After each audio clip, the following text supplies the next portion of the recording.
Salut les bricolos, j'espère que vous allez bien, je suis très ravi de vous retrouver sur ma chaîne Made by Caillou. Alors ça fait un bon bout de temps que j'ai pas fait de vidéo à cause de la crise sanitaire que l'on traverse en France. Et donc du coup, de part de mon activité, j'ai pas eu beaucoup de temps à consacrer pour faire des vidéos, créer des trucs, tester du matériel et tout ça. Et le peu de temps que j'avais, je l'ai consacré aux travaux dans la maison parce qu'on avait des gros travaux qu'il fallait faire rapidement.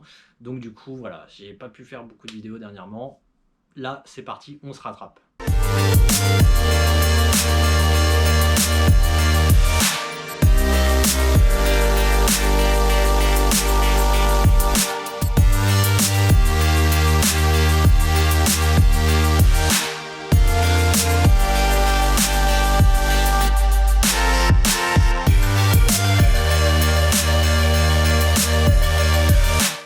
Donc aujourd'hui, je fais cette petite vidéo pour vous montrer mon atelier dans quoi je travaille. Cette petite visite intervient juste avant les gros travaux de cet atelier. Là, on refait tout, on va tout péter et on va tout refaire. Parce que là, dans mon atelier, j'ai fait beaucoup de choses. Tout est fait de briques et de brocs, de trucs de récup et tout. Là, on va faire un truc propre et stylé. Alors vous vous dites, pourquoi faire un nouvel atelier, pourquoi le rénover? Eh bien parce que il est sacrément en mauvais état. En fait, toute la structure en bois commence à pourrir à cause de l'eau et de l'humidité qui s'infiltrent. Je vais vous montrer tout ça. Là, il est vraiment temps d'agir.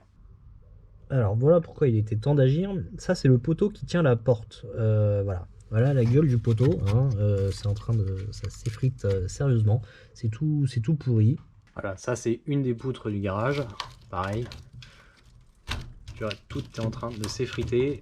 Et en fait, quand il pleut, l'eau ruisselle du toit et vient sur ces poutres, et ces poutres sont gorgées d'eau, le tournevis se rentre et l'eau ressort des poutres, c'est un truc de fou. Alors, la raison pour laquelle l'eau ruisselle du toit et s'infiltre chez moi, alors juste avant, il y avait une gouttière qui partait de là, qui longeait tout le mur et qui passait par là.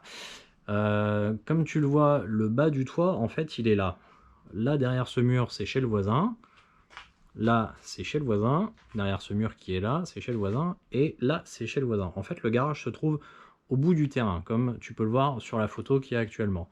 Le garage se trouve au bout du terrain. Et donc, en fait, la gouttière de l'atelier se trouve, tu vois, à ce niveau-là, donc derrière le mur, à ce niveau-là, mais du coup, elle donne chez le voisin. Elle est totalement inaccessible par chez moi.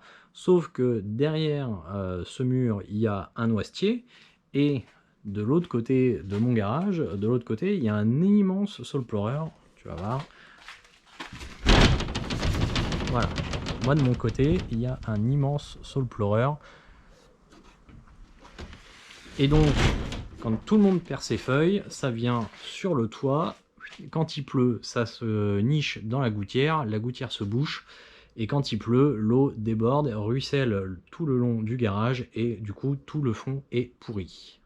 Bon voilà, comme tu l'as compris, il est temps d'agir. Donc en attendant de voir le début des travaux, je vais te faire le tour du propriétaire, voir comment c'est actuellement. Et c'est parti.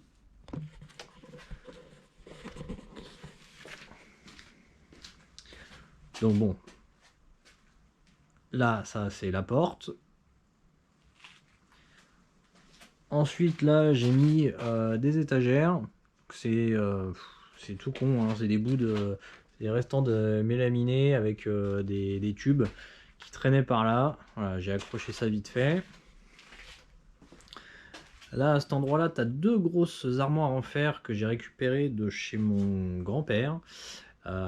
Par-dessus, pareil, j'ai mis une planche avec des dés de palette pour pouvoir mettre des clous en dessous, hein, ranger tout un tas de merdier.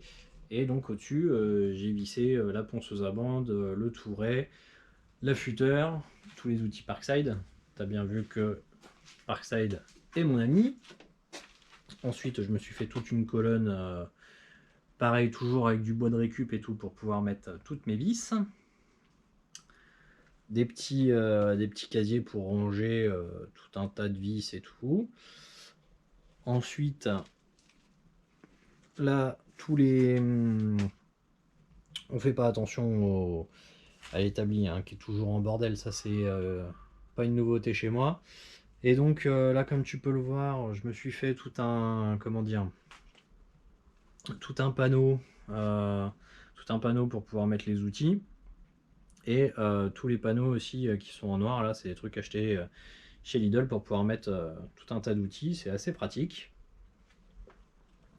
Là, cette étagère-là, elle est faite avec toujours de la récup, hein, de la palette.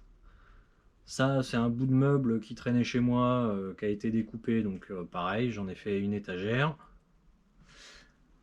Ensuite, dans tout bon atelier, il faut un peu de musique, donc ça, c'est un de mes un ampli qui me sert qui me servait quand je faisais de la sono plus tard. Les enceintes sont juste ici. Donc bon voilà, s'il y a besoin de mettre un peu de son, il n'y a pas de souci. Au niveau de l'établi, il était déjà là en fait quand je suis arrivé dans l'atelier. Et donc comme tu peux voir là juste ici, c'est du parpaing, donc ça bougera pas, hein. Et donc en dessous, j'ai décidé de mettre des étagères pour pouvoir y ranger tout mon merdier. Et donc là en fait en dessous, bon c'est des moteurs de Mini. Parce que comme tu as vu, je suis aussi passionné de voitures.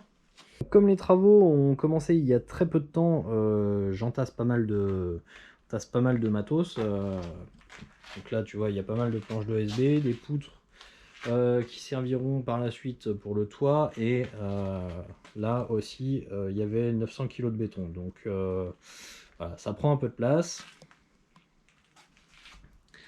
Là, la petite servante avec encore un peu d'outils pour bricoler les voitures. Le Dax que je viens d'acheter il n'y a pas longtemps. Enfin, la réplique, hein, la petite chinoiserie. Donc là, toute cette partie-là, plus tard, on va tout virer, on va tout y mettre plein de poteaux, mais ça tu verras dans la prochaine vidéo. Je te décris tout ça par la suite. Ensuite, quand on continue, là, bon, il y a des seaux de partout avec des chutes de métal, de bois et tout ça. Tu remarqueras aussi que pour gagner un maximum de place, j'ai installé des crochets, soit qui étaient déjà existants dans le garage qui traînait, des crochets donc que j'ai fixés sur la poutre juste au-dessus de la poutre métallique, ou alors d'autres crochets que j'ai fabriqués moi-même, qui sont donc pris en sandwich au niveau de la poutre métallique et qui me permettent de stocker beaucoup de bois en hauteur pour pas que ça traîne partout. Donc là tu vois il y en a là, et voilà toutes les grandes longueurs de bois et tout ça j'ai fait des crochets que j'ai soudés pour pouvoir mettre tout ça en hauteur et que ça me traîne pas dans les pattes. Le point noir de cet atelier en fait, c'est tu vois tous mes outils sont accrochés sur un mur. Voilà, tu vois le mur est là, je sais pas si ça rend pas bien sur la caméra, mais voilà. Et en fait, pourquoi il y a ce mur? Tout simplement parce qu'en fait, il y a une grosse poutre métallique qui se trouve juste ici. Voilà, tu vois, la poutre métallique part voilà, du mur et elle va jusqu'à l'autre bout pour soutenir le toit. Donc voilà, en fait, je peux pas détruire ce mur qui se trouve juste là et qui m'ennuie en fait, qui me mange pas mal de place. Bon, derrière, j'ai quand même pu aménager un petit peu, hein. Il y a plein d'étagères des deux côtés. Bon là, tu vois, j'entrepose pas mal de bordel, tout un tas de pièces de voiture sur ces étagères. Là, des chutes de bois, de métal et tout ça. Et puis de l'autre côté, bon, il y a un peu de tout. Enfin voilà, c'est un peu, ça me sert de magasin en fait pour ranger tout mon bazar. Mais du coup, ça me fait perdre quand même pas mal de place.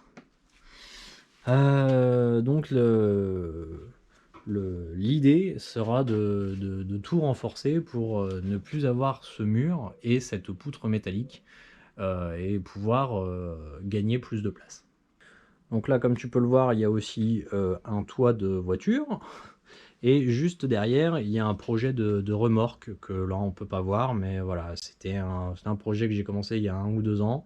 Que je vais finir dans quelques temps, quand le garage sera refait. Donc voilà, tu peux voir ça comme ça. Là, c'est toute la partie Je vois d'ailleurs que c'est resté allumé. Là, c'est toute la partie rangement des batteries, recharge et tout ça. Donc tu vois, tout a été fait avec de la récup pour ranger et tout ça, mais par la suite, on va tout faire propre. Voilà, j'espère que cette courte vidéo vous a plu, que vous avez pu voir à peu près dans quoi j'évoluais, comment ça se passait quand je bricolais. N'hésite pas à lâcher un petit pouce bleu, ça fait toujours plaisir, ça fait du bien et ça donne envie de continuer. De t'abonner sur ma chaîne si ce n'est pas déjà fait et d'activer la cloche pour pouvoir avoir toutes les infos sur les nouvelles vidéos. Fais pas gaffe à ce qu'il y a derrière parce que tu vois là c'est déjà un teaser sur la prochaine vidéo et voir comment ça avance au niveau des travaux. Allez, ciao les bricolos et à la prochaine.